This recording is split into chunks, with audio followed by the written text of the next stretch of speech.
You were held. You were fed. You were sung to in a voice you loved more than any other sound on earth. And you remember none of it. That's strange when you think about it. Your brain was working. Your eyes were open. You were learning faster in those first 2 years than you ever will again. So where did it all go? The real answer is far stranger than simple forgetting. Your brain didn't lose those memories. It never filed them away in the first place. And the reason why reveals something unsettling about what memory actually is. Start with the moment itself. You're an infant. Someone leans over your crib. You see a face. You hear a name. You feel warmth. Your brain absorbs all of it. Sight, sound, smell, touch. Every sense is firing. But firing is not the same as filing. Psychologists call this gap infantile amnesia. It's the almost universal inability of adults to recall events from before the age of 2 or 3, and the spotty dreamlike recall of anything before age 7. Sigmund Freud noticed the pattern over a century ago and guessed it was repression, the mind hiding away uncomfortable urges.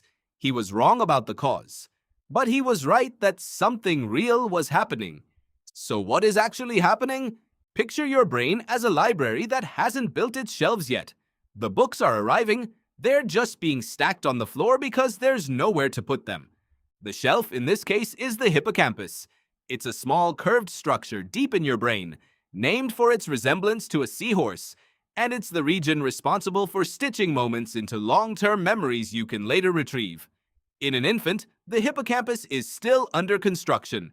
New neurons are being born there at a staggering rate, a process called neurogenesis. That sounds like a good thing. More neurons, more memory, right? It's the opposite. Researcher Paul Franklin at the University of Toronto ran a series of studies on mice that reshaped how scientists think about this. He found that the same rapid neuron growth that helps a young brain develop also disrupts the neural circuits holding existing memories in place. The new cells wire themselves into the network, and in doing so, they overwrite the connections that older memories depended on. The brain isn't failing to store the memory. It's actively clearing space to keep building itself. In other words, your brain was not careless with your first memories. It was busy constructing the very organ it would later use to make memories that last. Does that mean nothing from infancy survives at all? Not exactly. There's a difference between two kinds of memory. One is called declarative memory, the kind you can describe in words, like what you ate for breakfast or where you went on a trip.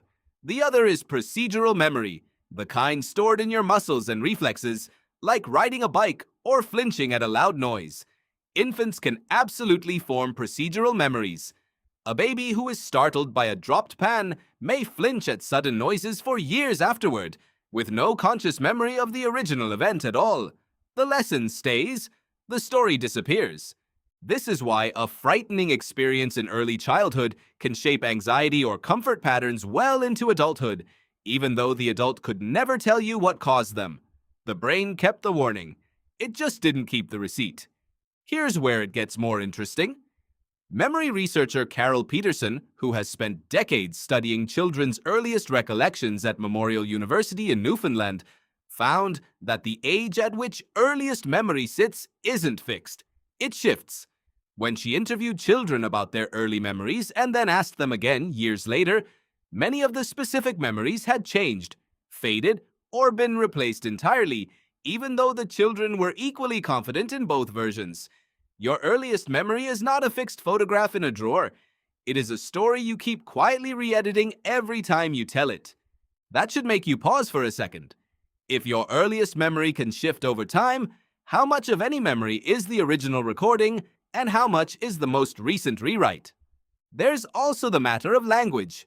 A 2-year-old has a small vocabulary and a limited sense of self as separate from their surroundings. Memory, especially the kind you can later put into words, seems to depend heavily on having language to encode it with. Psychologist Catherine Nelson, who studied early childhood narrative development, proposed that autobiographical memory, the sense of, "this happened to me, in this order, as part of my life story," only begins to take shape once a child develops enough language to narrate their own experience to themselves. Before that point, Experiences happen, but there's no narrator yet to turn them into a story you can pull up later. You weren't unconscious. You just hadn't yet built the part of your mind that says, I. Think about what that means. The self that would remember your first steps did not exist yet when you took them. The rememberer arrives after the events worth remembering have already started. There's an evolutionary angle worth sitting with, too.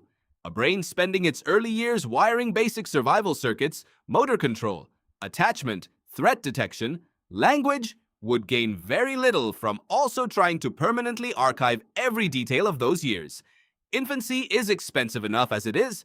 Building durable, retrievable memories on top of that workload may simply not have been worth the resources. Evolutionarily speaking, better to build the machine first. Worry about the archive later. So your forgetting was not a flaw. It may have been the most efficient possible design. Now bring this back to the present. You felt the modern echo of this same process without realizing it. Think about a song you can't quite place, but that fills you with a specific wordless feeling the moment it plays. Think about a smell, maybe a particular soap or a certain rain, that makes you suddenly, inexplicably calm or uneasy for reasons you can't name. That's procedural memory again. The same system that let infant you flinch at a dropped pan without remembering the pan at all. You are still, in small ways, carrying around feelings whose origin stories were deleted before you could write them down. Your earliest self left notes for you. It just didn't sign them. And maybe that's the more comforting way to see it.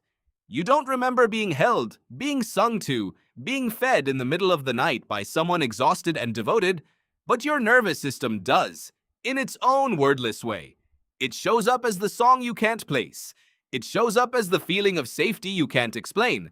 It shows up as you, right now, shaped by 1,000 mornings you'll never be able to recall. You were held. You were fed. You were sung to. And though you'll never remember it, you were never truly forgotten by the only part of you that was paying attention.